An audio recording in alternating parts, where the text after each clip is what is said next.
আসসালামু আলাইকুম রহমতুল্লাহ।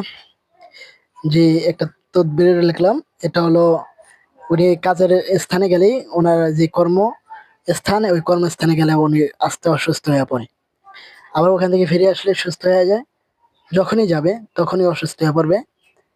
মাথা ব্যথা, মাথা ঘুরন সহ মাজা ধরা, এরপরে বিভিন্ন পেটে ব্যথা সহ এমনকি শরীর আস্তে অসুস্থ হয়ে পড়ে।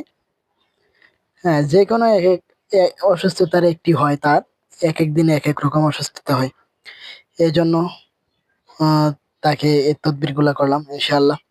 আমি আশাবাদী মহান আল্লাহ রাব্বুল আলামিনের দরবারে এগুলো উছিলা করে তিনি শেফা লাভ করবেন। তো আমাদের রুকিয়া চিকিৎসা শিক্ষা করছে, যারা ভর্তি হতে যাচ্ছেন তারা অতি দ্রুত যোগাযোগ করেন, আর যারা চিকিৎসা করাতে যাচ্ছেন তারাও যোগাযোগ করেন ইনশাআল্লাহ। সর্বোচ্চ সঠিক চিকিৎসা প্রদানের নিশ্চয়তা আমরা দিব ইনশাআল্লাহ। আসসালামু আলাইকুম রহমতুল্লাহ।